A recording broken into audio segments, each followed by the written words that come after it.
ప్రార్థన చేసుకుందాం. పరిశుద్ధుడా, మహోన్నతుడా, గొప్ప తండ్రి, నీ ఘనమైన శ్రేష్టమైన నామానికి కృతజ్ఞతాస్తుతులు సూత్రం చెల్లిస్తున్నాం తండ్రి.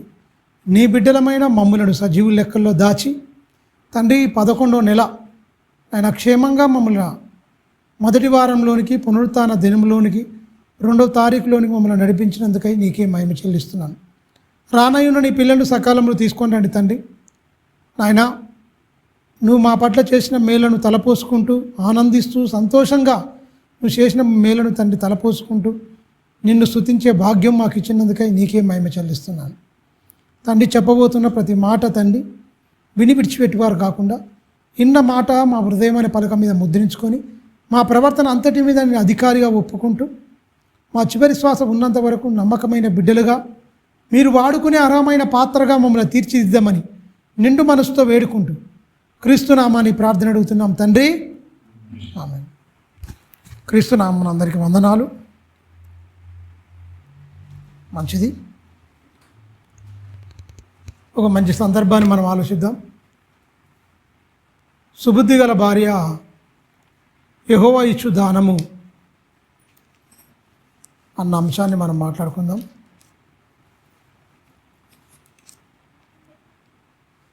19వ అధ్యాయము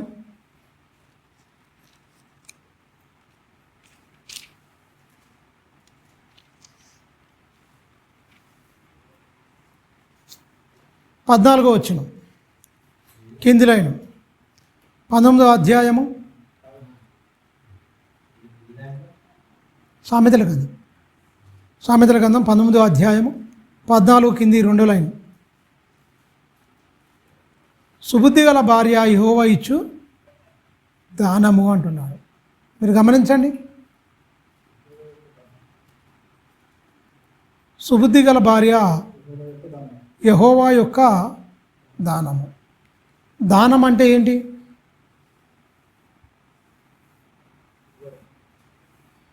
దానము అంటే సుబుద్ధి గల భార్య యెహోవా యొక్క దానము అంటున్నాడు. పైన ఒక మాట చూడండి, భార్యతోటి పోరు ఎడతెగని మంచు బిందువులతో సమానము అని చెప్తూ గృహమును విత్తువాడు ఇత్తుము పితరులు ఇచ్చిన స్వాస్థ్యము అంటున్నాడు. పైన ఏంటంటే భార్యతో పోరాట ఎగరితోని మంచు బిందువులతో సమానం అంటున్నాడు. దాన్ని చెప్తూ మనుషులు కోరుకుంటే ఇలాగనే ఉంటుంది. దేవుడు అనుకున్నట్టు జరుగుతున్నాయా పెళ్ళిళ్ళు ఈ రోజులలో? యెహోవా యొక్క దానము అంటే చాలా గొప్ప విషయం అండి. దేవుడే దానం చేస్తుంటే మరి ఇస్సాకు రెబెకాను దానం చేశాడు. మీరు గమనించారా? ఇది యెహోవా వలన కలిగిన కార్యము అంటాడు. యెహోవా వలన ఆశీర్వదింపబడిన వాడు నువ్వు బయట ఉన్న నెల లోపలికి రమ్ము అంటాడు. అవునా? మీరు గమనించండి. ఈ దానము అన్నదానికి ఫ్రీగా మనకు ఏమీ ఆశించకుండా వాళ్ళు ఇచ్చినట్టుగా మళ్ళీ అడిగేది కాదు. మరి ఆదాముకు కూడా మనం గమనిస్తే గాఢ నిద్ర కలగజేసి పక్కటెముకను తీసి ఏం చేసిండు? సాటి అయిన సహాయము అంటాడు. నా ఎముకలో ఎముక, నా మాంసములో మాంసము నరుల్లో నుంచి తీయబడదు కనుక నారీ అనబడును అన్న దాని మీద అక్కడ మనకు ఆదికాండము 2వ అధ్యాయం 18వ వచనం నుంచి వెళ్ళి చదివితే 21వ వచనంలో మనకు ఆ సందర్భం కనిపిస్తుంది, ఆయన చేసిన విధానం. మీరు గమనించండి. ఇక్కడ మనం చూస్తే 14వ వచనంలో 2వ లైన్లో సుబుద్ధి గల భార్య యెహోవా యొక్క దానము అని చెప్తున్నాడు. దానము అంటే చాలా ఉన్నతమైందని చెప్పవచ్చు. అంటే ఎవరైనా సరే ఇప్పుడు దానాన్ని ఇప్పుడు ఏదన్నా కూడా కొంచెంమంది అపార్థం కూడా చేసుకుంటున్నారు. వస్తారు, నాకు ఇది కావాలి అని అడుగుతారు కదా, భిక్షం ఎత్తుకునే వాళ్ళు వస్తారు, దానం చేశారు. అప్పుడు మేము చిన్నగా ఉన్నప్పుడు భూదానం చేసేది. భూదానము, గోదానము, వస్త్రదానము, విద్యాదానము, నీటి దానము, నీళ్ళు కూడా దానం చేసి, ఈ దానాలలో ఏది దానం గొప్పది అని తర్వాత కాలంలో చెప్పేరికైనా విద్యాదానం చాలా గొప్పది. అతను ఉన్న పేదరికాన్ని పోవాట అంటే విద్యను అనేది దానం చేస్తే చాలా గొప్పది అన్నారు. అంతకుముందు పాత రోజులలో ఏమో జరిగినా భూదానం కంటే గొప్పది ఏం లేదు అన్నారు. తర్వాత అంతకంటే ముందు గోదానం కూడా చాలా గొప్పదండి. గోదానం చేస్తారు. ఇల్లు కట్టుకున్న తర్వాత గోదానం చేస్తారు తెలుసా? పెద్ద పెద్ద వాళ్ళు ఇల్లు కట్టుకుంటే గోదానం కూడా చేస్తారు. గోదానము, భూదానము, వస్త్రాలు కూడా దానం చేస్తారు. అన్నదానము చేస్తారు. అన్నదానం కూడా చేస్తారు. ఈ దానాలన్నీ మనుషులు పెట్టుకునేది. దేవుడు ఏం చేస్తుండే కదా, జీవితాన్నే దానం చేస్తుండు. జీవితాన్నే, ఒక జీవితాన్ని ఇప్పుడు మనకి ఇచ్చిందంటే మనం పొందుకున్నామా? మనకి ఈ జీవితం ఎలా వచ్చింది? దేవుని యొక్క కృపా దానము. మన జీవితము దేవుని యొక్క కృపాదానం, అంతేనా?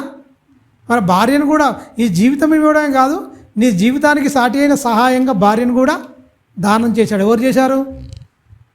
దేవుడు చేశాడు. వాళ్ళు కన్నరు అనుకోవడం కాదు, వాళ్ళు కనకపోతే మీరు గమనించండి. ఆదాము ఒక్కడే ఉండు. ఆదామును గాఢ నిద్ర కలగజేసి ఆదాముకి ఏం చేసిండు? మంచి భార్యను, సుబుద్ధి గల భార్యను దానం చేసిండు. తర్వాత బుద్ధి మారింది అనుకోండి, తర్వాత విషయం. సుబుద్ధి గల భార్య యెహోవా ఇచ్చు దానము. గుణవతి అయిన భార్య దొరుకుట అరుదు, అది ముత్యం కంటే శ్రేష్టమైంది అన్నాడు. మీరు గమనించండి, లోకంలో ఎన్ని దానాలు ఉన్నాయో లెక్క పెట్టుకున్నాం మనం. భూదానం, గోదానం, అన్నదానం, వస్త్రదానం, విద్యాదానం, ఇంకా ఏంటి, సలివేంద్రాలను పెడతారుగా, నీటి దానం కూడా చేస్తారు. అవునా? ఈ దానాలు, అన్ని దానాల కంటే లోకంలో ఏ దానం గొప్పది అంటారు ఎరికైనా? ఇప్పుడు భూములు అమ్మలేరు, ఈ గోదానం చేయరు, భూదానం చేయలేరు. విద్యాదానం చేస్తా అంటే ఇప్పుడు చేయొచ్చు, ఎందుకంటే విద్య ఉన్నా సరే కానీ దాన్ని చేయడానికి అవకాశం ఉంటుంది. భూములు కోట్లల్లో ఉన్నది, పశువులు లక్షలకు వెళ్ళిపోయినాయి. పశువులను కూడా లక్షలకు అమ్ముతున్నాయి, లక్షల రూపాయలకు పశువులు అమ్ముతున్నాయి. కోట్లల్లో భూమి రేట్లు పెరిగినాయి మొత్తం. ఇక ఇప్పుడు ఏముందంటే వేలల్లో లక్షలలో దాకా వెళ్ళింది. ఏది? విద్యాదానం. వస్త్రదానం కూడా చేస్తున్నారు. మీరు గమనించండి, మానవులు చేసేది ఏం చేస్తారంటే భూదానం చేస్తాడు, గోదానం చేస్తాడు, వస్త్రదానం చేస్తాడు, అన్నదానం చేస్తాడు, నీటి దానం చేస్తాడు, విద్యాదానం కూడా చేస్తాడు. దానాలు చేస్తాడు. కానీ జీవాన్ని దానం చేస్తాడా? జీవాన్ని దానం చేస్తాడా? మన జీవితం మనది కాదు, అసలు మనం తెచ్చుకున్న దేవుడు ఇచ్చినది. మనంతలో మనం తెచ్చుకున్నది కాదు, తల్లిదండ్రులు ఇచ్చింది కాదు, మనంతలో మనము తెచ్చుకున్నది కాదు ఈ జీవితం. అవునా కాదా? ఇది దేవుడిచ్చే దానం. సుబుద్ధి గల భార్య యెహోవా ఇచ్చు దానము అంటే ఏమంటుండు? బుద్ధి కలిగిన వారిని నేను ఇస్తున్నాను, బుద్ధి మారిపోయింది ఎందుకు అంటున్నాడు. అందరినీ బుద్ధి ఒకటేనా? చిన్నపిల్లలప్పుడు ఎలా ఉంది? ప్రసంగం తీయండి ఒకసారి.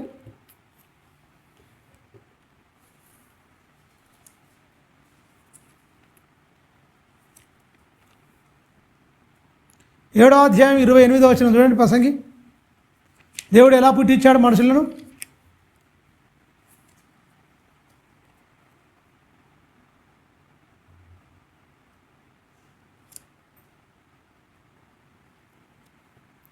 ప్రసంగి 7వ అధ్యాయంలో మనం చాలా జాగ్రత్తగా చూస్తే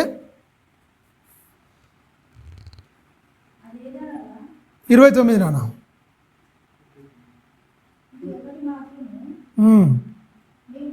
నేను కనుగొంటిని, అదేమనగా దేవుడు నరులను యథార్థవంతులుగా పుట్టించను కానీ వారి వివిధమైన తంత్రములను కల్పించుకొని ఉన్నారు. తంత్రములు ఎందుకు వచ్చినాయి? యథార్థంగా పుట్టిస్తే ఈ తంత్రాలు ఎందుకు వచ్చినాయి అంటే వీళ్ళేంటి, దేవుడు ఇచ్చినప్పుడు సుబుద్ధిగానే మంచిగానే యథార్థవంతులుగానే పుట్టించాడు మనుషులందరినీ, స్త్రీని కానీ పురుషుని కానీ ఎలాంటి కుయుక్తి లేకుండా యథార్థవంతులుగా మంచిగా పుట్టించాడు, పరిశుద్ధులుగానే. మనుషులు ఏం చేశారు? వివిధ తంత్రములను కల్పించుకున్నారు. ఎందుకు మనిషి బుద్ధి మారిపోయింది? సాటి అయిన సహాయంగా ఉన్నది ఎడతెగని మంచు బిందువుల వంటితో సమానమైంది. ఎందుకు? ఎడతెగ కురిచే మంచు బిందువుల వంటి సమానం ఎందుకు అయిపోయింది? గమనించారా? ఇప్పుడు చూడండి ఎంత ఇబ్బందికరమైన పరిస్థితులు ఉండే సమాజంలో. ఈ ప్రింట్ మీడియా, ఎలక్ట్రానిక్ మీడియా ఈ అంచు వచ్చిన తర్వాత మనం క్షణాల్లో వార్తలు తెలిసిపోతున్నాయి, ఎక్కడ ఏం జరిగింది ఏం కథ అని. ఏ ఊర్లో ఏం జరిగినాయి, ఏ జిల్లాలో, ఏ రాష్ట్రంలో, ఏ దేశంలో ఏం జరుగుతున్నాయని కూడా క్షణాల మీద మనకు వార్తల రూపంగా ఏమవుతున్నాయి, మనకు వస్తున్నాయి. మొత్తం మన ఇంట్లో ఉండే టీవీ పెట్టుకొని చూస్తే మొత్తం మనకు వార్తలుగా మనకు వచ్చేస్తున్నాయి మొత్తం.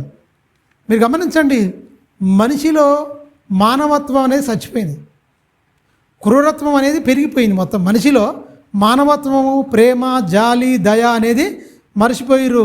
భయంకరమైన క్రూరత్వం అనేది మనిషిలో పెంపొందించుకున్నాడు. అంటే మనుషులు కాస్త ఏమైపోయారు, మృగాలుగా మారిపోతున్నారు. మృగాలకున్న స్వభావం కంటే అధ్వానంగా తయారవుతున్నారు. మృగాలకు ఆత్మలు ఉండవు, ప్రాణాలు ఉండవు. మృగానికి ప్రాణము, దేహం ఉంటుంది. మనిషికి ఆత్మ, దేహము, ప్రాణం అంటే రక్తం. ఈ మూడు కలయిక మనకు ఉంటాయి. అందుకనే మనిషి అన్నిటికంటే శ్రేష్టమైన వాడు. ఆకాశ పక్షులను చూడ ఈతవు కోయవు, అవి కూర్చుకొనవు, అంటే వాటికంటే మీరు బహు శ్రేష్ఠులు కారా అని యేసుక్రీస్తు అన్నాడు. అంటే మృగపక్షి, జంతువులు, ఆకాశంలో ఎగిరే ప్రతిదానికంటే అన్నిటికంటే శ్రేష్ఠులు మనం ఎందుకు అయ్యాము అంటే, దేవుడు మనల్ని సృష్టించి బొమ్మను చేసి ఆ బొమ్మలో తన ఆత్మను ఊదిండు. నాసికలో జీవవాయువు నూదగా నరుడు జీవాత్మన, అంటే పరమాత్మలో నుంచి వచ్చిన మనమందరం జీవాత్మలం మనం, తెలుసా? ఎందుకంటే ఏ జంతువుకు పోయి ఊపిరి ఊదిండా? ఏనుగు కానీ, సింహానికి కానీ, పులికి కానీ, కుక్కకు కానీ, నక్కకు కానీ, ఈ కోతలకు, ఇవన్నిటికీ ఏదైనా సరే జంతువులకు పోయి దేవుడు తన చేతులతో హస్తాలతో చేసినట్టు, తన కళ్ళతో చూసుకున్నట్టుగా ఇలా ఉందా? బోధలు మారిపోయినాయి. దొంగలు ఏమంటారు ఎరికైనా, మనం కూడా జంతువులతో సమానం అంటారు. జంతువుల కంటే కొంచెం ఎక్కువ చేసింది, కానీ మనం దేవుని భాగాలం కాదు, దేవునిలో నుంచి వచ్చిన వారం కాదని బోధలు ఏం చేసి మార్చేస్తున్నారు మొత్తం. దేవుడు ఏమంటున్నాడు, తండ్రిని అని చెప్పుకుంటున్నాడు. ఎక్కడైనా సరే పశువులకు, జంతువులకు, వీటికి నేను తండ్రిని అని చెప్పిండా అండి? ఎక్కడైనా సరే దూతలతోనే తండ్రి అని చెప్పలే. తన సేవకులను, రక్షణను స్వాస్థ్యం పొందబోవు తన పిల్లలకు, తన సేవకులను, ఆత్మలైన తన సేవకులను అగ్నిజ్వాలలుగాను, ఆయువులుగాను, అగ్నిజ్వాలలుగాను మార్చువాడు అంటాడు. అంటే ఏంటి? తన సేవకులను పంచభూతాలుగా మలిచిండు మొత్తం. గాలిగా, నీరుగా, నిప్పుగా, భూమిగా, ఇదంతా దూతల సమూహం మొత్తం, అన్నిటి మలిచిండు మొత్తం. తన పిల్లలకు రక్షణను స్వాస్థ్యం పొందబోవు తన పిల్లలకు తన దూతలను మొత్తం మలిచాడు దేవుడు. ఆయన పిల్లలు మనం కాకపోతే ఇంత ప్రణాళిక ఎందుకు? యేసుక్రీస్తుని భూమి మీదకి పంపేయడం ఎందుకు? ఈ అనంతమైన సృష్టి చేయడం ఎందుకు? ఈ అన్నిటికీ నీ పాదాల కింద పెట్టినడం ఏంటి? ఇది అన్నిటి ఏలమని చెప్పడం ఏంటి? దేనికన్నా చెప్పిండా? రాను ఏమైంది దొరికినా ఫస్ట్ కాకరకాయ అని పిలిచి తర్వాత కీకరకాయ అంటారట. తండ్రి అని పిలిచిన వాళ్ళు వీళ్ళందరూ దొంగలు. ఇప్పుడు తండ్రి కాదు సమానుడు, రకరకాలుగా మాట్లాడుతున్నారు. దేవుడు మంచిగా చేశాడండి మనుషులందరినీ. కొత్త బోధలు, వింత బోధలు వచ్చేస్తున్నాయి మొత్తం. మీరు గమనించారా? ఇక్కడ చూస్తే దేవుడు నరులను యథార్థవంతులుగా చేశాడు, పుట్టించాడు మొత్తం. మనుషులు వివిధమైన తంత్రములు పుట్టించుకున్న తర్వాత భర్త భార్యలు సమానం అనడా? భర్త భార్యలు సమానం అండా? చెప్పాలి. భర్త భార్య సమానమేనా? సమానమే. కానీ ఏం చేసిండు? కొంచెం తక్కువగా ఏం చేశాడు? మీరు భర్తకు భార్య లోబడాలి అన్నాడు. ఎందుకంటే భార్యను ఏం చేసిండు? భర్తను ఏం చేసిండు? భార్యకు శిరస్సుగా పెట్టిండు. అక్కడ ఇద్దరు సమానమే. ఎందుకంటే స్త్రీ నుంచి పురుషుడు ఎలా కలిగిండో పురుషుడి నుంచి స్త్రీ ఎలా కలిగిందో స్త్రీని పురుషుడిని అలా కలిగేసి సమానం చేసేసిండు, అయిపోయింది. కానీ ఏంటి? శిరస్సుగా ఎవరిని పెట్టిండు? యేసుక్రీస్తు శిరస్సు ఎవరు? తండ్రికి శిరస్సుగా లేరు. ఇక సంఘానికి శిరస్సు ఎవరు? యేసుక్రీస్తు. స్త్రీకి శిరస్సు ఎవరు? ఎంత ఉన్నతమైన స్థానంలో పెట్టాడండి. గమనించారా? ఇక వివిధమైన తంత్రములు కల్పించుకున్న తర్వాత రకరకాలుగా ఇది అయిపోద్ది అనమాట. సుబుద్ధి గల భార్య యెహోవా ఇచ్చు దానము అంటే ఆ దానాన్ని అపహాసం చేస్తున్నారని చెప్పొచ్చు. ఆ దానం ఎలా ఉండాలి, ఏంటి, ఒకరినొకరు ఎలా సన్మానించుకోవాలో ఒక మంచి సందర్భం చెప్తున్నారు చూడండి. కొరింథీయులకు రాసిన పత్రిక, మొదటి పత్రిక 7వ అధ్యాయము. కొన్ని విషయాలు మనం ఆలోచిస్తే చక్కని విషయాలు అక్కడ మనకు తెలుస్తాయి.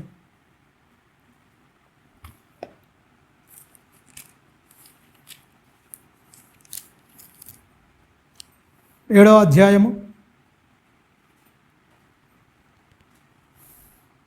11 నుంచి మనం చదివితే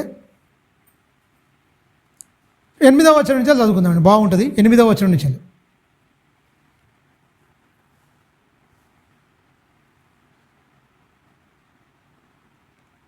నాలా ఉండుటకు చూడండి, నావలే ఉండుట వారికి మేలని పెళ్లిగాని వారితో ఇదవరాళ్ళతోనూ చెప్పుచున్నాను అంటుండు. ఎవరు? అపోస్తుడైన పౌలు గారు నావలనే వారికి మేలు అంటే ఏంటి? పెళ్లిగాని వారితో చెప్తున్నాను నేను. అయితే చూడండి, మనసు నిలపని ఎడల పెళ్లి చేసుకుని వచ్చును కానీ కామకప్తులు అవుట కంటే పెళ్లి చేసుకున్నట మేలు. అంటే ఏంటి? నావలే ఉండడానికి చాలా మంచిదే కానీ నాయన మనసు నిలపలేని ఎడల పెళ్లి చేసుకుని వచ్చును. కామకత్తులు అవుట కంటే పెళ్లి చేసుకునుట మేలు. స్త్రీ పురుషులకు ఖచ్చితంగా పెళ్ళి అనేది కంపల్సరీ అవసరం, మంచిది అని చెప్తుండు. పాపం ఏం లేదంటుండు. మరియు పెళ్ళి అయిన వాడు నేను కాదు, ప్రభువే ఆజ్ఞాపించుచున్నది. ఏమనగా, బాగా గమనించండి, భార్య భర్తను ఎడబాయకూడదు. చూడండి, ఎడబాసిన ఎడల పెళ్లి చేసుకున్న వలనని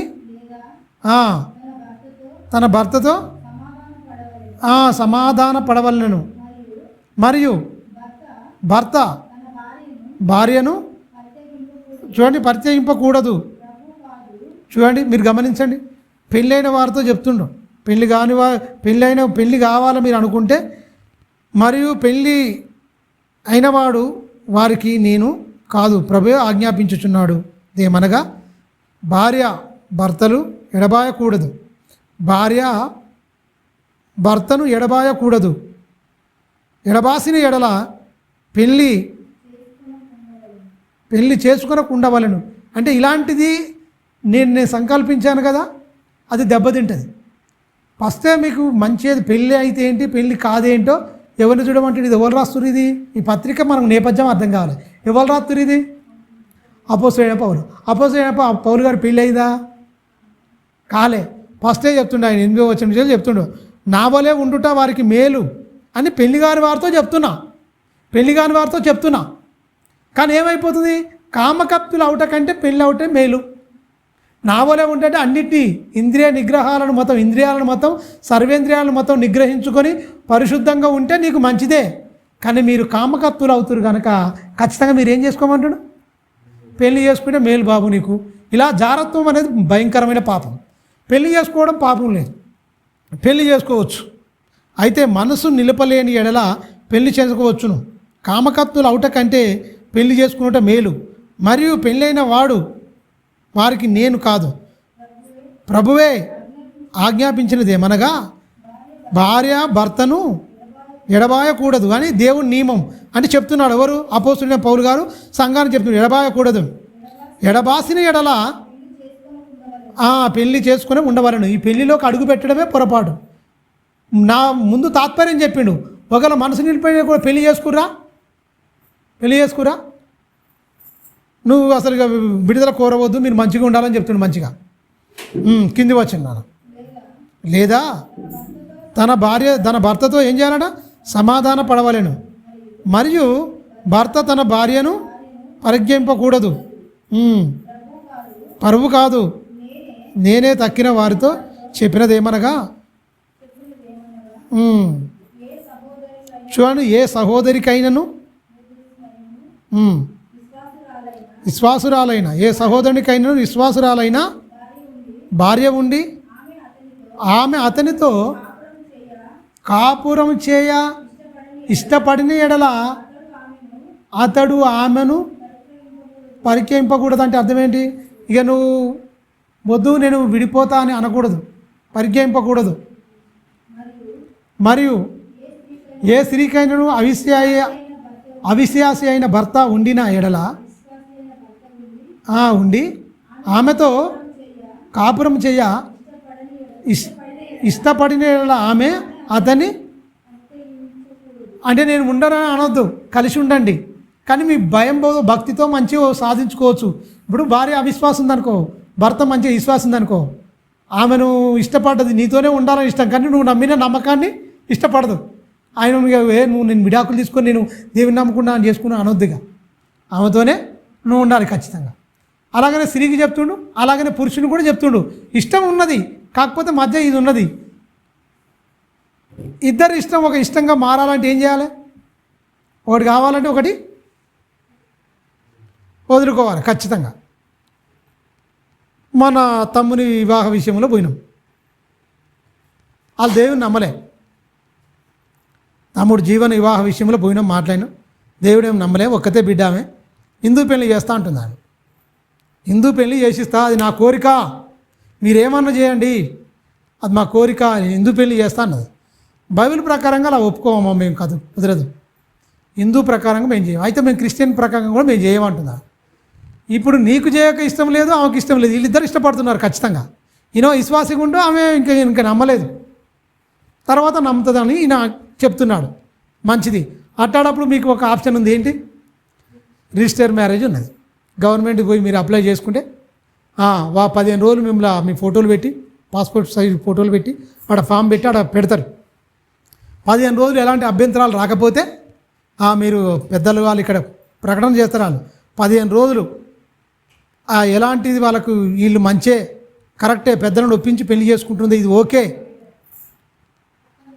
అనుకుంటే ఇక ఇబ్బంది ఏమి లేదు. అప్పుడు వాళ్ళని పిలిపించి, వస్తలేదురా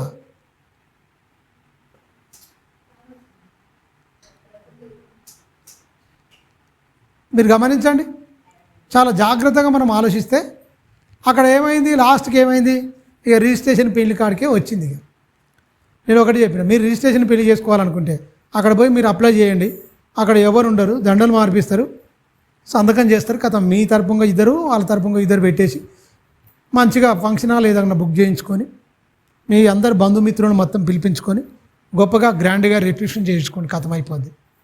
ఇబ్బంది లేకుండా ఉంటుంది.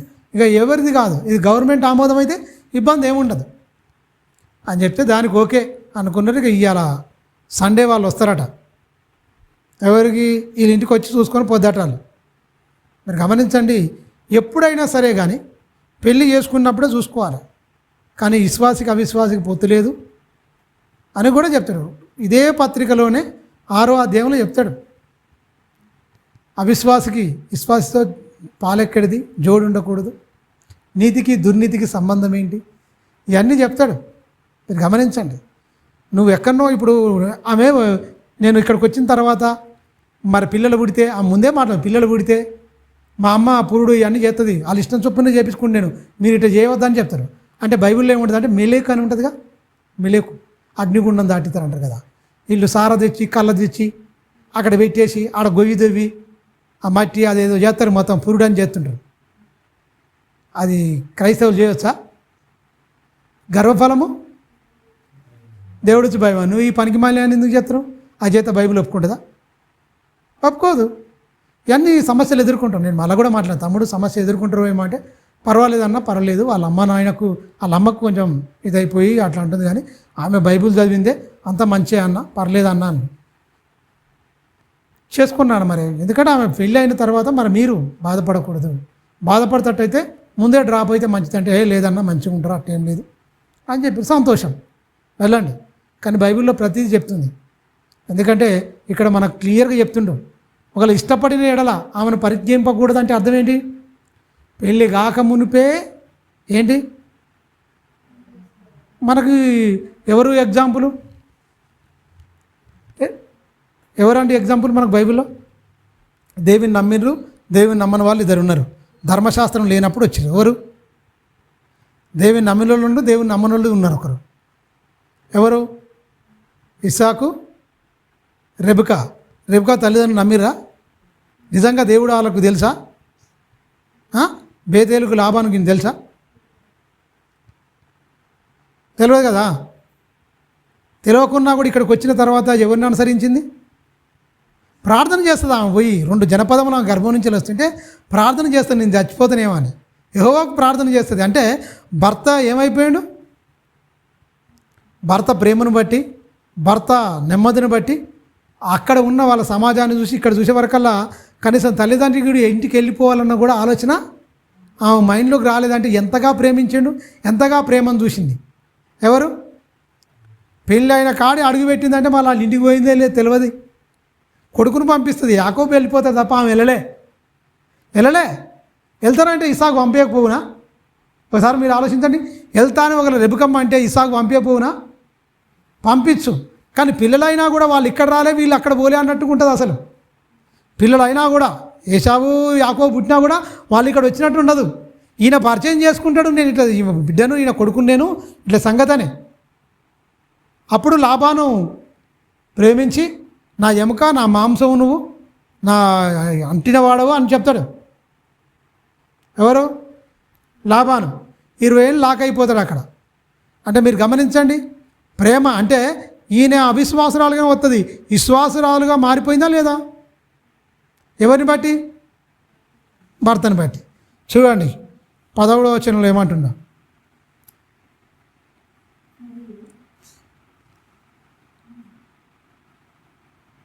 మరియు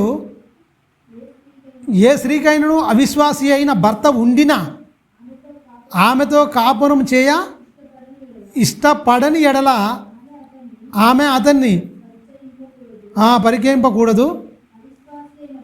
అవిశ్వాసి అయిన భర్త భార్యను బట్టి చూడండి పరిశుద్ధపరచబడి,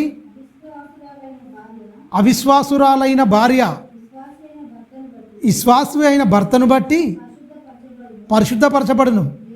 లేని ఎడల మీ పిల్లలు అపవిత్రులై ఉందురు. పిల్లలు కాక మునిపే ఏమై ఉండాలి? ఒకరి ఎడల ఒకరు ఏమైపోవాలి? పరిశుద్ధపరచబడాలి. అవిశ్వాస అయిన భార్య ఉందా? భర్త మంచి భక్తి వల్ల ఆమె పరిశుద్ధపరచబడాలి. ఒక అవిశ్వాస అయిన భర్త ఉన్నాడా? భార్య వల్ల ఏమైపోవాలి? భర్త పరిశుద్ధపడబడాలి. పిల్లలు రాకమునిపై వీళ్ళిద్దరు ఏమంటుండు? విశ్వాసులుగా మారాలి. భర్త అయితే వీళ్ళిద్దరిని ప్రేమించి దేవుడు వీళ్ళని గర్భఫలాలు ఇవ్వకమునిపై వీళ్ళిద్దరు ఏమైపోవాలి? సెట్ అయిపోవాలి. అంతేనా కదా? సెట్ అయిపోవాలి, విశ్వాసులుగా మారాలి, మంచిగా ఒకరినొకరు ఇదిగా ఉండాలి. అవునా? పరిశుద్ధపరచబడాలి. ఎడల మీ పిల్లలు అపవిత్రులై ఉన్నారు. ఇప్పుడైతే చూడండి, పిల్లలు పవిత్రులు, ఇప్పుడైతే పవిత్రులే. అవిశ్వాసి అయిన వాడు ఎడబాయవచ్చును. చూడు, అట్టి సందర్భంలో సహోదరికైనను నిర్బంధము లేదు. చూడండి, సమాధానముగా ఉండుటకు దేవుడు మనలను పిలిచి ఉన్నాడు. చూడండి, ఇక్కడ ఏమంటుండు? ఇష్టం లేదు, రోజు కొట్టుకొని తిట్టుకొని అనుమానించుకొని భయంకరంగా ఉండేదానికంటే అట్టి సందర్భంలో ఏం చేయాలంట? ఇడిపోవచ్చును, పర్వాలేదు. కానీ అక్కడ మళ్ళీ కండిషన్ అప్లై చేస్తుంది. చూడండి, ఓ స్త్రీ నీ భర్తను రక్షించుకుందువో లేదో నీకేమి తెలియను. ఓ పురుషుడా నీ భార్యను రక్షించుకుందువో లేదో నీకేమి తెలియను. అయితే ప్రభు ప్రతివానికి ఏ స్థితి నియమించనో దేవుడు ప్రతివానిని ఏ స్థితి అందును పిలిచనో ఆ స్థితి అందే నడుచుకునవలెను. చూడండి, ఈ ప్రకారమే సంఘములన్నిటిలోనూ నియమించుచున్నాను. మీరు గమనించండి, ఇక్కడ ఏమంటుండండి? సందర్భం అనేది ఒకటి ఉంది. అట్టి సందర్భములో మీరు ఖచ్చితంగా విడిపోవచ్చు అంటున్నాడు. కానీ మళ్ళీ ఎమ్మటే కండిషన్ ఏమంటుండే? ఎరికేనా? ఏమంటుండు? ఓ భర్త నీ భార్యను ఓ స్త్రీ నీ భర్తను రక్షించుకుందువో లేదో నీకేమి తెలియను. ఓ పురుషుడా నీ భార్యను రక్షించుకుందువో లేదో నీకేమి తెలియను. అంటే ఏంటి? మీ సొంత నీతి, మీ స్వనీతిని ఆధారం చేసుకుంటే మీరు ఎవరినొకరు రక్షించుకోలేరు. ఎప్పుడు రక్షించుకుంటారు? ఎరికైనా వాక్యంలోకి వస్తే రక్షించుకుంటారు. ఎలా రక్షించుకుంటారు? చూడండి, 7వ అధ్యాయంలో 3వ వచనం చూడండి. భర్త భార్యకును అలాగునే భార్య భర్తకును వారి వారి ధర్మములను నడపవలెను. భర్తకే గాని భార్యకు తన దేహమందు అధికారము లేదు. అలాగునే భార్యకే గాని తన భర్త యందు దేహం పైన అధికారం లేదు. ఇది ధర్మం. అంటే పూర్తి అధికారం ఎవరికి ఉంటుంది? మీరు గమనించాలి. భార్య దేహం పైన పూర్తి అధికారం ఎవరికి ఉంటుంది? భర్తకు ఉంటుంది. భర్త పైన పూర్తి అధికారం భర్త దేహం పైన పూర్తి అధికారం ఎవరికి ఉంటుంది? భార్యకు ఉంటుంది. రక్షించుకోవాలంటే ఈ అధికారం కలిగిన వారు ఒకరినొకరు రక్షించుకోవచ్చే అధికారం ఉందా లేదా? నీకేం తెలియను అంటుండు. ఇక్కడ తెలియజేసిండు మొదటి 3 వచనాల్లో. ఏమంటుండు? నీ భార్యకే కానీ నీ దేహం పైన నీ అధికారం నీకు లేదు అయ్యా. అంటే భర్త దేహం పైన భార్యకు అధికారం ఉందట, భార్య దేహం పైన భర్తకు అధికారం ఉందట. ఈ అధికారాలు ఏమైపోవాలి? ఒక దేహంగా మారాలి. దాన్ని ఏమన్నాడు? దేవుడు జతపరిచిన వారిని మనుషులు వేరుపరచకూడదు. వారిద్దరై ఉండక ఏకదేహంగా మారాలి. అప్పుడు ఏమైపోద్ది? భర్తను బట్టి భార్య ఏమైపోద్ది? సుబుద్ధి గలదానిగా మారిపోవాలి. భార్యను బట్టి భర్త ఏమైపోవాలి? సుబుద్ధి గలవాడిగా మారిపోవాలి.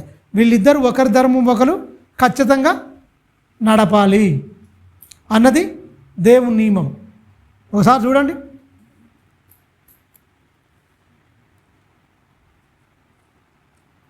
ఇరవై 24వ వచనంలో చూద్దాం. ఇదే 7వ అధ్యాయం 24వ వచనంలో, సహోదరులారా, ప్రతి మనిషినికి ఏ స్థితిలో నుండి పిలిచెనో ఆ స్థితిలోనే దేవునితో సమాధానం కలిగి ఉండవలెను అని చెప్తూ 25వ వచనం, కన్యకల విషయమై ప్రభు యొక్క ఆజ్ఞ నేను పొందలేదు కానీ నమ్మకమైన వాడనై ఉండుటకు ప్రభు వలన కనికరం పొందిన వాడనై నా తాత్పర్యము చెప్పుచున్నాను. ఇప్పటి ఇబ్బందులను బట్టి పురుషుడు తన ఉన్న స్థితిలోనే ఉండుట మేలని తలంచుచున్నాను. చూడండి, భార్యకు బద్ధుడవై ఉంటివా? బాగా గమనించు. ఒకరు భార్యకు పెళ్లి చేసుకోవాలంటవా? బద్ధుడవై ఉంటివా? విడుదల అసలు కోరొద్దు. నిష్ఠూర పెట్టొద్దామని తెలుసా? నిష్ఠూర పెట్టొద్దు, అవమానపరచొద్దు. ఖచ్చితంగా పెళ్లి చేసుకున్నామంటే ఏంటి? బద్ధుడవు ఉంటందుకే పెళ్లి చేసుకున్నావు తప్ప ఆమెను అవమానపరచడానికి గేలి చేయడానికి కాదు. నువ్వు పెళ్లి చేసుకున్నది ఎందుకు? అందుకనే మనసు నిలపలేని ఎడల ప్రతివానికి పెళ్లి చేసుకోవాలి. సొంత భార్య ఉండాలన్నాడా లేదా? ప్రతి పురుషునికి సొంత భార్య ఉండాలి. ఇక్కడ దా చెప్తుండే చూడండి. ఇప్పుడు ఇబ్బందులను బట్టి చూస్తే పురుషుడు తన ఉన్నంత స్థితిలోనే ఉండుట మేలని నేను తలంచుచున్నాను. భార్య బద్ధుడవై ఉంటివా? విడుదలను కోరవద్దు. భార్య లేక విడిగా నుంటివా? వివాహం కోరవద్దు. ఎంత మంచి మాట! నీకు భార్య లేకుంటున్నావా? నాయన వివాహం కోరుకోకు, అంతే. బద్ధుడవై ఉంటివా? విడుదల కోరవద్దు. ఎంత కండిషన్ చెప్తుంది చూసినావా? పెళ్లి చేసుకున్నావంటే విడుదల వద్దు నీకు. పెళ్లి కాకుండా నువ్వు ఒంటరిగా ఉన్నావా? ఇక పెళ్లి చేసుకోవద్దు. ఇక ఒక ఒంటరి జీవితానికి అలవాటు పడ్డారు అనుకోండి, ఆ బంధంలోకి వెళ్ళిపోతే అది అధికారం రకరకాలుగా ఏరియా ఉంటుంటే మొత్తం దానికి ఇక నువ్వు కోరుకోవద్దు, వద్దుగా. ఈ తలపోట్లని ఎందుకు? నీ భక్తి పాడైపోద్ది మొత్తం అని చెప్పేస్తున్నాడు. మొత్తం చెప్తే ఇంకేమంటుంది చూడండి. చూడండి, అయినను నువ్వు పెళ్లి చేసుకున్నాను, పాపమేమి లేదు. కన్యకులు పెళ్లి చేసుకున్నాను, ఆమెకు పాపము లేదు. చూడండి, అయితే అట్టి వారికి శరీర సంబంధమైన శ్రమలు కలుగును, అవి మీకు కలగకుండవలని కోరుచున్నాను. నా సహోదరులారా, నేను చెప్పినదేమనగా కాలమును సంకుచితమై ఉన్నది గనుక ఇక మీదట భార్యలు కలిగిన వారు భార్యలు లేనట్టును, ఏడ్చువారు ఏడవనట్టును, సంతోషించువారు సంతోషపడినట్టును, కొనువారు కొనినది తమది కానట్టును, ఈ లోకము అనుభవించువారు చూడండి అమితముగా అనుభవింపనట్టును ఉండవలెను. చూడండి, ఏలయనగా ఈ లోకపు నటన గతించుచున్నది. మీరు గమనించారా? ఇక్కడ ఏమంటాడు, కొనుక్కుంటాం ఉంటాం అది అంటారు. లోకం అంతా ఎలా ఉంటుందండి? చాలా కొనుక్కుంటూ అంటారు. భార్యలు అంటారు. అంతేనా? ఇక్కడ చెప్తుండు, క్లియర్గా చెప్తుండు. ఏమంటున్నాడు 29 నా సహోదరులారా, నేను చెప్పినది ఏమనగా కాలము సంకుచితమై ఉన్నది గనుక ఇక మీదట భార్యలు కలిగిన వారు భార్యలు లేనట్టు. అంటే అర్థం ఏంటి? రోడ్డు మీద వేయమని కాదాడా? లేనట్టు అంటే కథం, అంటే భార్యతోనే నువ్వు ఇదే అయిపోకు, ఆ మాయలో పడి రకరకాలుగా మీరు ఇలా అయిపోకండి. అంతేనా? ప్రభు చిత్తం ఏంటో మిమ్మల్ని కలిపిన దేవుని బంధం, దేవుడు ఉన్నాడు మీ మధ్యన. మీరు ఒకరికొకరు మీరు అనుకుంటే మీరు జతపరచబడలేదు. దేవుని అనాది సంకల్పంలో మీరు జతపరిచిన వారు. మిమ్మల్ని తల్లి గర్భంలో రూపించిన ఆయన ఒక ఆయన ఉన్నాడు. మిమ్మల్ని ఎదిగింపజేసి పెళ్లికి వచ్చేంత చేసి మిమ్మల్ని దేహంలో కోరికలను పెట్టి మీ ఇద్దరిని ఒకటి చేసి ఏకదేహంగా మార్చిన ఒక ఆయన, మీ పట్ల ఎన్నో ప్రణాళికలు కలిగి ఎన్నో ఆశలు కలిగి ఉన్న ఒక ఆయన ఉన్నాడు. ఇదే ఆనందం, ఇదే సంతోషం అని అనుకోండి. ఈ లోకాన్ని అనుభవించకండి పెద్దగా. భార్యలు ఉన్నవారికి భార్యలు లేనట్టుగా ఉండాలంటే అర్థం ఏంటి? అవసరాలు ఎంతవరకు ఉండాలో అంతవరకే ఉండండి. ముఖ్యంగా దేవుడు మీరు గమనించండి, దేవుడు పనిలో అన్నిటిని తీర్చుకోవాలి కంపల్సరీ. ఓరి బాధ్యతలు ఉంటాయి. భార్య బాధ్యత భార్యకు ఉంటుంది, భర్త బాధ్యత భర్తకు ఉంటుంది. ఈ ఇద్దరు బాధ్యత కలిసి ఏం చేయాలి? దేవుని పని కంపల్సరీ చేయాలి. అంతేనా? అందుకనే చెప్తుండే ఇక్కడ చూడండి, ఇంకా మంచి మాట చెప్తుండే చూడండి. ఏడ్చిన వారు ఏమంటుడు?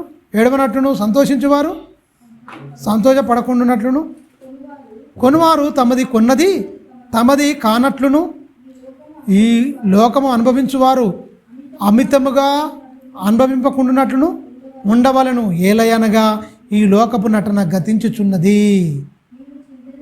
మీరు చింతలేని వారై ఉండవలనని కోరుచున్నాను. బాగా గమనించండి, ఇక్కడ పెళ్ళి కానివాడు ప్రభువుని ఎలాగూ సంతోష పెట్టవలనని ప్రభు విషయమైన కార్యములను గూర్చి చింతించుచున్నాడు. పెళ్ళి అయిన వాడు భార్యను ఎలాగూ సంతోష పెట్టవలనని. ఎందుకు? ఇదే ఉంటుండు కాబట్టి అట్లా కానట్టుండమంటుండు. అక్కడ అది ఇయ్యలే, భార్య లేనట్టుగా ఉండమంటుండే. ఏంటి? కిందకు వచ్చే వరకు ఏమంటున్నాడు? నేను భార్యని ఎలా సంతోషపెట్టాలని భర్త అనుకుంటే సంతోషం ఎప్పుడు తీరదు మనిషికి. భర్తను సంతోషపెట్టాలి. మనిషి ఏంటట? ఎన్నో కోరికల పుట్ట ఈ దేహం, ఎన్నో ఆలోచనలు, ఎన్నో కోరికలతో ఉంటుంది. ఈరోజు ఏం తిందాం, రేదేం తిందాం, ఈరోజు ఏం కడదాం, రేపేం కడదాం, రేపు ఎక్కడికి వెళ్దాం, ఇక్కడ కోరికలు ఉంటాయి కదా. భర్తకు ఎలా నచ్చినట్టు ఉండాలని నువ్వు ఎంత ప్రయత్నం చేసినా ఏదో ఒక వంకు ఉంటుంది. భర్తకు భార్య ఎలా నచ్చినట్టు, ఇద్దరు దేవుని నచ్చినట్టు ఉంటే మీకు ఇవన్నీ ఉండదు. ఆ నచ్చుడు నచ్చకపోవడాలు ఎంతవరకు అండి? యవ్వనప్రాయం ఉన్నంతవరకే. ముసలితనం వచ్చిందనుకోండి, ఇక నచ్చుడు కోరికలు ఇవన్నీ ఉంటాయా? ఎంతవరకు? సంతోషం ఎప్పటిదాకా? కొద్ది కాలం వరకే. అందుకనే ఏమన్నాడు? భార్యలను కలిగిన వారు భార్యలు లేనట్టుగానే ఉండాలంటుడు. ఎందుకు ఉండాలని చెప్తున్నాడుగా కింద క్లారిటీ ఇస్తున్నాడు మంచిగా. పెళ్ళైన వాడు ఏం చేస్తాడా? దాని భార్యని ఎలాగ సంతోషపెట్టాలని చూస్తున్నావు కాబట్టి నేనేంటో నీకు అర్థం అవుతలేదు. అందుకనే భార్య లేనివారు భార్య లేనట్టు ఉండమంటున్నాడు. అది దానికి అర్థం. గమనించారా? పెళ్ళి కానివాడు ఏం చేస్తాడట? ప్రభువుని ఎలాగ సంతోషపెట్టాడు? ప్రభు కార్యముల గురించే చింతిస్తాడు. కానీ పెళ్ళి అయిన వాడు మాత్రం ఏమంటాడు? ఎరికేనా? నేను నా భార్యను ఎలా సంతోషపెట్టవాలే అని చూస్తాడట. పెళ్ళి అయిన వాడు తన భార్యను ఎలాగూ సంతోషపెట్టవాలని లోక విషయమైన వాటిని గుర్చే చింతించుచున్నాడు. లోక విషయమైన వాటిని గుర్చే చింతించుచున్నాడు. అటువలనే పెళ్లి కాని స్త్రీలు కన్యకలతోనూ తమ శరీరమందు ఆత్మయందును, బాగా గమనించండి, కన్యకలతో చెప్తున్నాడు తమ శరీరమందు ఆత్మయందు. బాగా గమనించండి, శరీరమందు ఉండాలనే ఆత్మయందు ఏముండాలనే పవిత్రుల అగుటకును ప్రభు విషయమైన కార్యముల గురించి చింతించును. కానీ పెళ్ళి అయినది, బాగా గమనించండి, పెళ్ళి కాక మునిపి ఎలా ఉంటుంది? అయ్యో, అక్కడ ఏమంటుండు? కన్యకలతో ఏం చెప్తుండు? శరీరమందు ఆత్మయందు ఏముండాలట? పవిత్రత. అంటే శరీరము ఆత్మ కల్మషం అంటిపోద్దా? కల్మషం అంటుతుందా? మీరు గమనించండి, కన్యకలు అపవిత్రులు అయిపోతారా? ఒకసారి చూడండి 2 కొరింథీ. ఈ సోషల్ మీడియా ఈ అన్నీ వచ్చినాయి కదా, ఈ రాకమునిపై ఎప్పుడో చెప్తుండే ఒక మంచి మాట. కొరింథీయులకు రాసిన 2వ పత్రిక 7వ అధ్యాయము 1వ వచనం చూడండి. 1 నుంచి ప్రియులారా, మనకి వాగ్దానములు ఉన్నవి గనుక చూడండి, దేవుని భయముతోను పరిశుద్ధతను సంపూర్తి చేసుకొనుచు, బాగా గమనించండి, శరీరమునకును ఆత్మనకు కలిగిన సమస్త కల్మషము నుండి మనలను ఎలా అయిపోతారండి? ఎలా అయిపోతారు? అపవిత్రులు ఎలా అయిపోతారు? మనసు యొక్కయు శరీరం యొక్క కోరికలు, ఆ విషయంలో అపవిత్రులు అవుతారంటాడ. ఎక్కడ? మళ్ళీ ఇక్కడికి వద్దాం. ఎఫెసీలో రాసిన పత్రిక 5వ అధ్యాయం తీయండి ఒకసారి. 3వ వచనంలో మీలో జారత్వమే కానీ, ఏ విధమైన అపవిత్రతే కానీ, లోభత్వమే కానీ వీటి పేరైనను ఎత్తకూడదు. ఇది పరిశుద్ధులకు తగదు. కృతజ్ఞత వచనమే మీరు ఉచ్చరింపవలను కానీ, చూడండి, మీరు బూతులైనను పోకిరి మాటలైనను సరసొత్తులైనను ఉచ్చరింపకూడదు. ఇది మీకు తగదు. చూడండి, వ్యభిచారి అయినను అపవిత్రుడైనను విగ్రహారాధికుడైనను లోబి అయినను, మీరు గమనించండి, ఏంటి లోపల ఊహించి చేసుకునేటి తెలుసా? ఈ లోపల ఊహించుకొని చేసుకోవడమే భయంకరమైన పాపం అంటుండు. ఆత్మ కల్మషం అయిపోవడం, దేహం ఇవన్నిటికి ఏంటి? అపవిత్రులు అయిపోతారు. అందుకని ఇక్కడ ఎంత మంచి మాట చెప్తుంది చూడండి.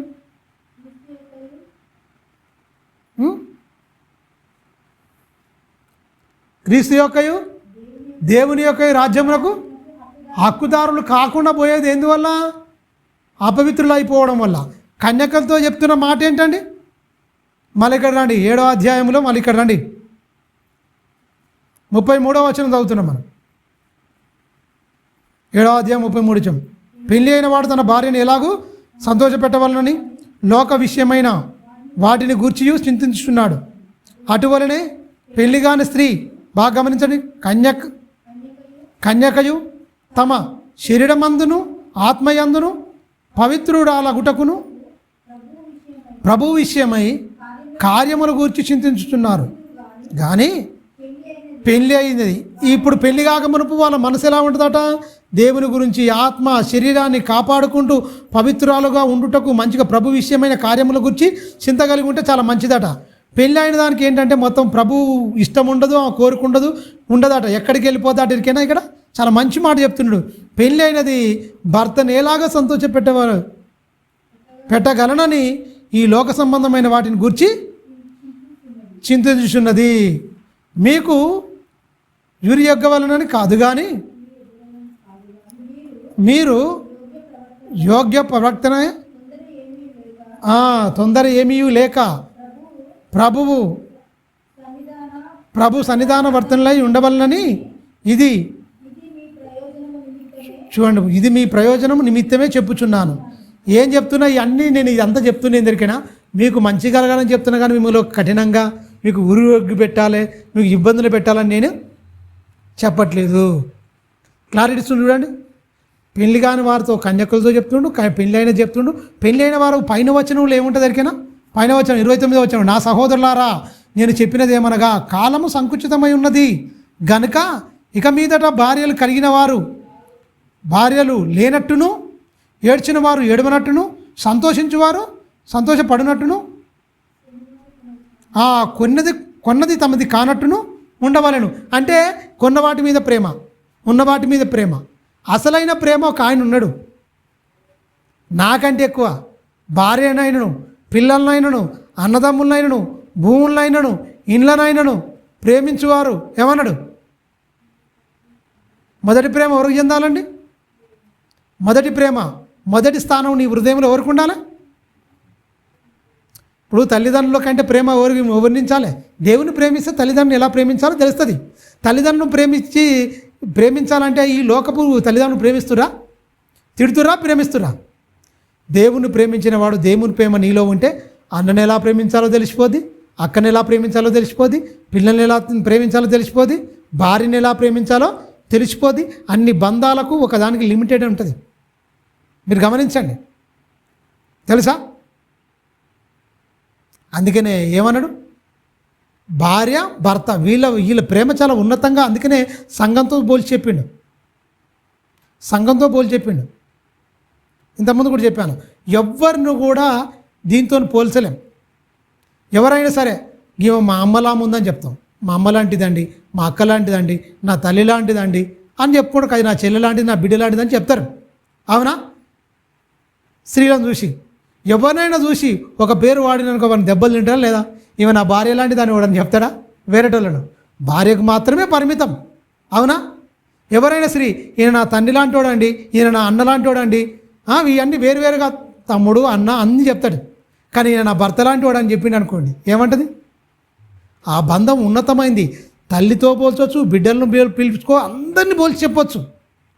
కానీ ఒక బంధం అనేది అది ఒకరికి మాత్రమే పోల్చి చెప్పేది. ఏం బంధం అది? భార్యాభర్తల బంధం. ఎవరైనా చూసి నా భర్త లాంటి వాడు అని పక్కన చూసి చెప్పింది ఏమైపోద్ది? ఒక ఆమె అనుకుంది అట్నే, బైబిల్లో ఒక ఆమె అనుకుంది, తెలుసా? ఎవరండి? కొన్ని ఏళ్ళు సంసారం చేస్తుంది మంచిగా, అంతా బాగానే ఉంటుంది. కానీ ఒకరిని వేరేటోడిని భర్తగా ఊహించుకుంటుంది. భర్తగా ఊహించుకుంటే ఏమైంది? ఈమె బాగానే ఉంది, ఆయన పోయి జైల్లో పడ్డాడు. ఎవరు? పోతీఫరు భార్య యోసేపుని ఏం చేసింది? భర్తగా ఊహించుకోవచ్చా పరాయి పురుషుణ్ణి? మీరు గమనించండి, ఆయనకు ఆస్తి ఉంది, అంతస్తు ఉంది, బ్రహ్మాండంగా ఉన్నాడు, అధిపతి, వాళ్ళ ఇంట్లో అయిన పనివాడు, విచారణకర్తగా నియమించుకుంటాడు మొత్తం. ఎవరు? పోతీఫరు వాళ్ళ ఇంటి మీద పెట్టుకుంటే ఈయన అడుగు పెట్టిన కల్లా పట్టిందల్లా బంగారం అంటారు చూసిరా? ఈయన ఏం చేస్తే అది మొత్తం సఫలం అవ్వకుండా వస్తుంది. చాలా గొప్పగా ఇదైపోతుంది, ఆశీర్వదింపబడుతుంది పోతీఫరు ఇల్లు మొత్తం. వాళ్ళ భార్య అతని మీద కన్ను వేసి చాలా ఇబ్బంది పెట్టిందంటే మీరు గమనించండి. అందుకని అంటాడు, ఓ భార్య నీ భర్తను రక్షించుకుందువో లేదు చూసుకో, ఓ భర్త నీ భార్యను రక్షించుకుందువో లేదు చూసుకో. ఈ బంధం విలువ తెలవాలంటే, కట్టడ చేయాలి, మనసు అదుపులో ఉండాలి అంటే భార్యకు కానీ భర్తకు కానీ దైవ గ్రంథమే మనిషిని అదుపు చేసుకోగలదు. పురుషుని అదుపు చేయగలదు, స్త్రీని అదుపు చేయగలదు. వాళ్ళ పవిత్రతను కాపాడుకొని, అమ్మో దేవుడు చూస్తుండు, మాటల్లోకి తప్పిపోరు, చేతల్లో తప్పిపోరు, క్రియల్లో తప్పిపోరు. అందుకనే ఇప్పుడు ఇల్లీగల్గా మొత్తం అక్రమ సంబంధాలు ఎందుకు వస్తున్నాయి? దేవుని వాక్యం లేకనే వస్తుందని బాహాటంగా చెప్తాను నేను ఖచ్చితంగా. ఒకవేళ ఉన్నోళ్ళు కూడా పొరపాటున చెప్తున్నారంటే నిజమైన స్వచ్ఛమైన దేవుని ప్రేమను రుచి చూడని అవిశ్వాసులు, భ్రష్టులు. అందుకని మీ పిల్లలు ఏమవుతారు అన్నాడు, ఇప్పుడు పవిత్రులే కానీ మీ పిల్లలు అపవిత్రులు అయిపోతారు. ఎవరిని బట్టి? మీరు బంధం కరెక్ట్ లేకపోతే. చెప్పినా లేదా? మీ పిల్లలు పవిత్రులే, కానీ వాళ్ళు అపవిత్రులు అయిపోతారంటే భర్త అవిశ్వాస అయి ఉంటే భార్య ఏమై ఉండాలి? పవిత్రురాలు మంచిగా ఉంటే ఆమె ప్రవర్తన వల్ల వీడు పరిశుద్ధపరచబడతాడు. ఒకవేళ భార్య అవిశ్వాసరాలు అయితే భర్త మంచి ప్రవర్తనతోని, పరిశుద్ధతోని ఆమె పరిశుద్ధపరచబడితే పిల్లలు మంచిగా ఉంటారు. అంతేనా కాదా? అందుకనే క్లియర్గా చెప్తున్నాడు మంచి మాట. సంతోష పెట్టాలంటే దేవుని తీసేసి మొత్తం ఒకరి కార్యం ఇలాగనే ఉండిపోతున్నాడు. 33లో పెళ్ళైన వాడు తన భార్యను ఎలాగా సంతోష పెట్టవాలనని లోక విషయమైన వాటిని గూర్చి చింతించుచున్నాడు. లోక విషయం అంటే లోకంలో ఎన్నో ఉంటాయి, ఏం కొనుక్కు రావాలి, ఏం పెట్టాలి, ఎక్కడికి వెళ్ళాలి, ఇవే ఉంటాయి తప్ప పుట్టించిన దేవుడు మరి పెళ్లిలో సంకల్పించిన సంకల్పం కూడా ఎరుకగా బ్రతుకుతున్న వారితో మొత్తం చెప్తున్నాడు. 35వ వచనంలో చూద్దాం. మీకు యుర్యోగ వలనని కాదు కానీ మీరు యోగ్య ప్రవర్తనలై తొందర ఏమీ లేక ప్రభు సన్నిధాన వర్తనలై ఉండవలనని ఇది మీ ప్రయోజనం నిమిత్తమే చెప్పుచున్నాడు. మాట వింటే మీకు మంచిగా ఉంటుంది అని చెప్తుండు. అయితే చాలమ్మా, మీరు గమనించండి. 39వ వచనం చూడండి. 39వ వచనం. భార్య తన భర్తకు ఉన్నంత కాలము బద్ధురాలై ఉండును. భర్త మృతి పొందిన ఎడల ఆమె ఇష్టమైన వాడిని పెళ్లి చేసుకునవచ్చును, స్వతంత్రులై ఉండును. కానీ ప్రభువునందు మాత్రమే పెళ్లి చేసుకునవలెను. అయితే ఆమె ఎదువరాలుగా ఉండినట్టయినను మన్ను ధన్యురాలు. మళ్ళీ పెళ్ళి అన్నీ ఎందుకయ్యా బాబు, ఒకరు ఎదువరాలై ఉండాలి, భర్త చనిపోయిండు, అలా ఉంటే ధన్యురాలు. ఆమె ధన్యురాలుగా ఉంటుంది తెలుసా? లూకాసు వార్తలో కనిపిస్తుంది. ప్రవక్తిని అయి ఉంటుంది. సుమియోను ఆ కాలంలో దేవాలయంలో ఉంటుంది. 7 ఏళ్ళు భర్తతో కాపురం చేస్తుందా? ఆమె ఇక దేవాలయంలో ఉండి ఉపవాసం చేసుకుంటూ ఉంటుంది. అంతేనా అన్న? ప్రవక్తిని అనే ఉంటుంది. ఆమె ఉంటుందా లేదా? ఇక పెళ్ళి చేసుకోదా? ఆమె చాలా గొప్పగా ఉంటుంది, మరీ ధన్యురాలు అని చెప్తాడు. ఇవన్నీ వద్దయ్యా, ఇవన్నిట్లో జంజాట్లో పడితే మీకు కష్టము అని చెప్తున్నాడు. ఒకసారి చూద్దాం. పేతురు రాసిన పత్రిక, మొదటి పత్రిక,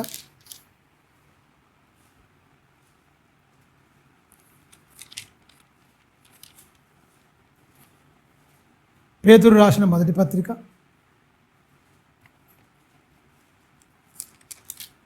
ఒక మంచి మాట చెప్తుంది చూడండి.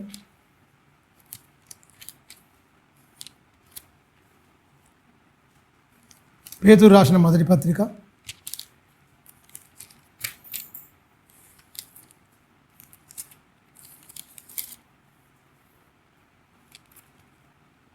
3వ అధ్యాయము 7వ వచనం చూడండి. 7వ వచనం నుంచి మనం చదువుకుందాం. అటువలనే పురుషులారా, జీవమనే కృపావరములో మీ భార్యను మీతో పాలువారై ఉన్నారని ఎరిగి ఎక్కువ బలహీనమైన ఘటమని మీ భార్యలను సన్మానించి మీ ప్రార్థనలకు అభ్యంతరము కలగకుండునట్లు జ్ఞానము చొప్పున ఆమెతో కాపురము చేయుడి. తుదకు మీరందరూ ఏక మనసుకులై ఒకరి సుఖదుఖములందు ఒకరు పాలివారై సహోదర ప్రేమ గలవారై కరుణాచిత్తులనై వినయ మనసుకులనై ఉండుడి. మీరు గమనించండి అని చెప్తూ, ఆశీర్వాదముకు వారసులగుట మిమ్మును పిలువబడితే గనుక కీడుకు ప్రతి కీడు, దూషణకు ప్రతి దూషణైనను చేయక దీవించుడి. చాలు. మీరు గమనించండి ఇక్కడ ఏమంటుందంటే, అటువలనే పురుషులారా, జీవమనే కృపావరములో మీ భార్యలు కూడా మీతో కూడా పాలువారై ఉన్నారని ఎరిగి మరి ఎక్కువగా బలహీనమైన ఘటమని మీ భార్యలను సన్మానించి మీ ప్రార్థనలకు అభ్యంతరము కలుగకుండానట్లు జ్ఞానము చొప్పున. గొడవ పెట్టుకునే ప్రార్థనకు వస్తారా అండి? ఎలా ఉండాలి? భార్య ఎలా ఉండాలి భర్తకు, భర్త భార్యకు ఎలా ఉండాలి? ఒకరినొకరు అర్థం చేసుకుంటే ఇబ్బంది ఉండదు. అభ్యంతరకరం అంటే మీ జీవం అనే కృపావరములో మీ భార్యలు కూడా పాలిభాగస్తులను ఎరగండి, ఒకరినొకరు తీసేయండి. నీకెంత ఉందో నీ భార్య అంతా. ఎందుకంటే మీరిద్దరు ఏమై ఉన్నారు? ఏకదేహమై ఉన్నారా లేదా? ఉన్నారు, అంతేనా? అలా ఉన్నారని ఎరిగి ఖచ్చితంగా ఒకరి సుఖదుఖములందు ఒకరు ఏం చేయాలంటుండు? ఏం చేయాలి? ఒకరి సుఖదుఖములందు ఒకరు ఏం చేయాలి? తుదకు మీరు ఏక మనసుకులై ఒకరి సుఖదుఖములందు ఒకరు పాలువారై సహోదర, చూడండి, సహోదర ప్రేమ గలవారై కరుణాచిత్తులై విన మనసుకులై ఉండుడి. ఆశీర్వాదముకు వారసులగుటకు మీరు పిలువబడితే గనుక కీడుకు ప్రతి కీడు, దూషణకు ప్రతి దూషణైనను చేయక దీవించుడి. భార్యాభర్తల గురించి చెప్తూ ఇలా ఉంటే కుటుంబం వరదిల్తుందా లేదా? దూషణ ఎవరిని? భర్తను దూషిస్తుందా భార్య? ఖచ్చితంగా దూషిస్తుంది. భార్యను భర్త దూషిస్తాడా? దూషిస్తాడు. దూషణకు ప్రతి దూషణ చేయొద్దు. పొరపాటు అన్నా కూడా ఎమ్మటే అలక్ట్ అయ్యి అలా అనకూడదు. ఇది తగదు. మనం జీవం అనే కృపావరంలో వెళ్ళాలి అంటే మనం ఆశీర్వాదముకు హక్కుదారులము. పిలువబడితే మనం దూషణకు ప్రతి దూషణ చేయకూడదు. ఈ లోకం మనది కాదు. ఇగో ఇప్పుడు మనం ఈ జీవితంలో ఏంటి, నువ్వు భార్యవు, నేను భర్తను, అంతే. ఈ రెండు అయిపోయిన తర్వాత నువ్వు భర్తవు కాదు, నేను భార్యను కాదు. ఎప్పుడు దేహం విడిచిన తర్వాత పరలోకంలో భార్యాభర్తలు ఉంటారా? ఆ బంధం ఉంటుందా? ఇక్కడ ఈ బంధాన్ని సమర్థవంతంగా మనం పోషిస్తేనే పరలోకానికి వెళ్ళత అర్హత. ఇక్కడ భార్య ధర్మం నీకు ఇచ్చిన నీ ధర్మం నువ్వు నెరవేర్చాలి, భర్త ధర్మాన్ని నా ధర్మం నేను నెరవేర్చాలి. ఆశీర్వాదం హక్కుదారులుగా మనం పిలువబడ్డాం. హక్కుదారులుగా పిలువబడితే ఇక్కడ నువ్వు ఫెయిల్యూర్ అయిపోయిన భార్యగా నీ ధర్మంలో నువ్వు రావు పరలోకం, నేను ఫెయిల్ అయినా కూడా నేను పరలోకం పోం. ఆ ఆశీర్వాదానికి వారసులుగాం. అవునా కాదా? అంతేనా? ఆశీర్వాదానికి హక్కుదారులు అంటే ఏ ఆశీర్వాదం? పరలోకపు తండ్రి, పరలోకానికి ఆశీర్వాదం ఉంటుంది. పరలోకానికి వెళ్ళడానికండి ఆశీర్వాదం అంటే ఒకరి సుఖ దుఃఖములందు ఒకరు పాలువారై ఉండుడి, పాలుపడుడి, సహోదరుల ప్రేమ గలవారే కరుణాచిత్తులై ఉండండి. సహోదరుల మధ్య ఎంత ప్రేమ ఉంటుందో ఖచ్చితంగా అంతగా ఉండాలి అని చెప్తుంది. మంచిగా మీరు ఇలా ఉండాలి, బలహీనులైన వారిని బలపరచాలి. మీరే ఇంట్లోనే మొత్తం ఇదిగా ఉంటే పక్క వాళ్ళని ఏం బలపరుస్తారు? భార్యాభర్తలు మంచుకున్న వారికే ఇద్దరు పోయి మంచిగా చెప్పాలి కదా. గొడవ పడకుండా ఉండి గొడవ పడొద్దని చెప్తే మంచిగా ఉంటుంది. వీళ్ళు గొడవ పడుతూ మళ్ళీ పక్కన పోయి నువ్వు గొడవ పడొద్దని చెప్తే ఏమంటున్నాడు?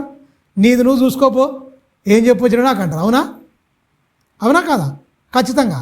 అందువల్ల కంపల్సరీ ఇక్కడ చెప్తున్నాడు ప్రియులారా. అందుకనే చాలా మంచిగా చెప్తున్నాడు. జీవం అనే కృపావరములో మీ భార్యలు మీతో కూడా పాలివారై ఉన్నారని ఎరిగి మరి ఎక్కువ బలహీనమైన ఘటమని మీ భార్యలు సన్మానించి మీ ప్రార్థనలకు అభ్యంతరము కలగకుండానట్లు జ్ఞానం ఉండాలి. నీకు కాపురం చేయాలంటే బలహీనమైన ఘటం, సన్మానానికి పాత్రురాలు ఆమె.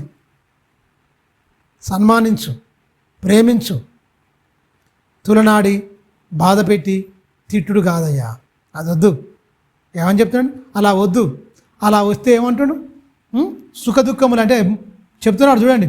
తుదకు మీరందరూ ఏక మనసుకులై ఉండుడి, ఒకరు సుఖ దుఃఖములందు ఒకరు పాలుపడి సహోదర ప్రేమ గలవారును కరుణాచిత్తులనై వినయ మనసుకులనై ఉండుడి. ఆశీర్వాదముకు వారసులగుటకు మీరు పిలువబడితిరి గనుక కీడుకు ప్రతి కీడును దూషణకు ప్రతి దూషణను చేయక దీవించుడి, దీవించుడి, దీవించుడి. అంటే నీ నుంచేలేంటి? కీడు మాటలు మాట్లాడకుండా, శాపం మాటలు మాట్లాడకుండా, దూషించకుండా ప్రేమించండి అని చెప్తున్నాడు. అంతేనా? ప్రేమించండి అని చెప్తున్నాడు. ప్రేమిస్తే ఒకరికొకరు ప్రేమ ఉంటే ఇక గొడవలు అయితాయా? అయితాయా అండి? అంటే ధర్మాలు మీరి మొత్తం మీరు గమనించండి. అందుకనే యెహోవా సుబుద్ధి గల భార్య యెహోవా ఇచ్చు దానం. అంతేనా? దానం, గోదానం, భూదానం, వస్త్రదానం, నీటి దానం, ఈ దానాలన్నీ చేసిరు కదా. మొత్తం 6 దానాలు చేసిరు కదా. ఈ అన్ని దానాల కంటే గొప్ప దానం ఎందరికైనా? ఏం దానం చేసిండు మనకు యేసుక్రీస్తు?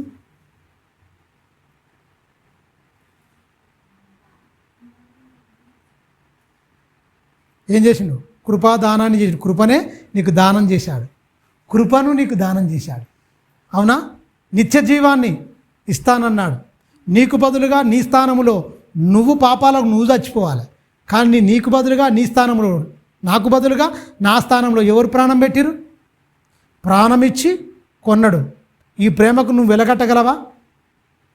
ఈ ప్రేమకు నువ్వు కొలవగలవా? వెలకట్టగలవా? వెల చెల్లించగలవా? ఎవరి ప్రేమకైనా కొంత అవధులు ఉంటాయి, ఒక లిమిటెడ్ ఉంటుంది ఖచ్చితంగా.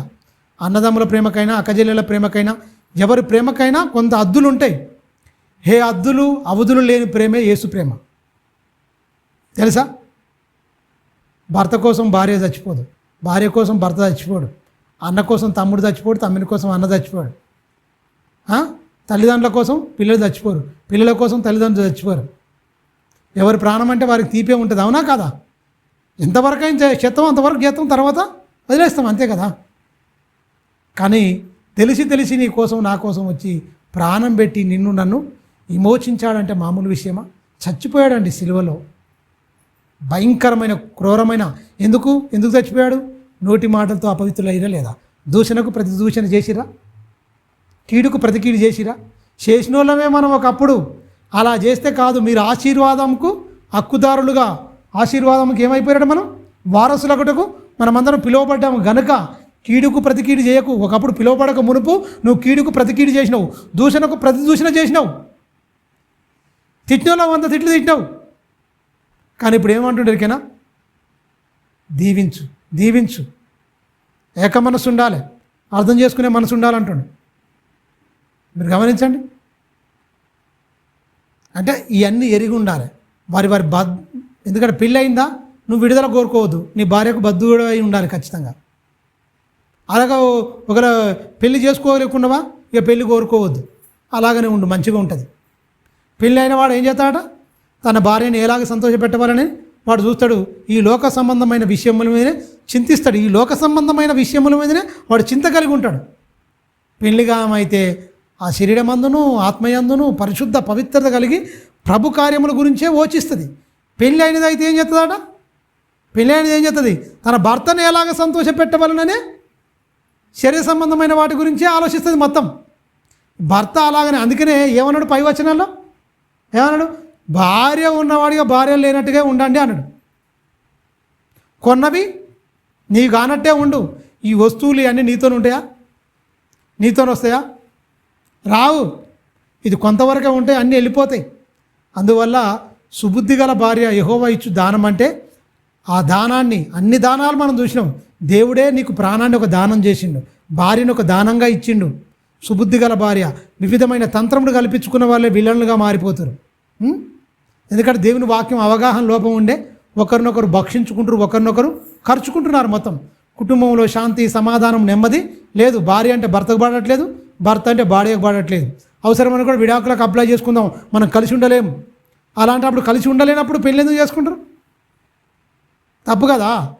నువ్వు పెళ్ళి అయిందా, విడుదల కోరుకోవద్దు. ఖచ్చితంగా భార్యకు భద్రాలై భర్త ఉండాలి, భర్తకు భద్రాలై భార్య ఉండాలి. ఒకరి ధర్మం ఒకరు నెరవేర్చాలి. మీరు గమనించండి, క్రైస్తవ కుటుంబాల్లో కూడా నెమ్మదిగా లేకుండా మొత్తం వాక్యాన్ని పక్కకు పెట్టి ఎవరిష్టానుసారంగా అలా బతకడానికి దేవుని వాక్యం ఇవ్వలే. మీరు కలిసి ఉండండి, భక్తుల జీవితాలు చూడండి ఎంత గొప్పగా ఉన్నవో. అందుకనే పెళ్లి కాని వారితో నేను చెప్తున్నా, నా వలే ఉండుట మేలే, మంచిదే.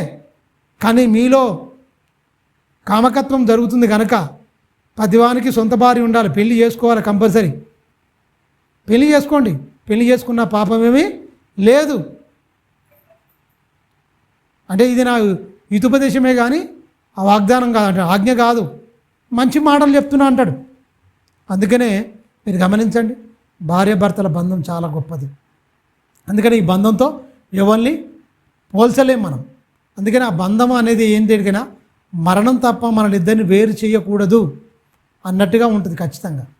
మీరు గమనించండి, పాత నిబంధనలో భక్తులు కూడా, స్త్రీలు కూడా చాలా, అందుకనే దేవుణ్ణి ఆశ్రయించిన పరిశుద్ధ స్త్రీలు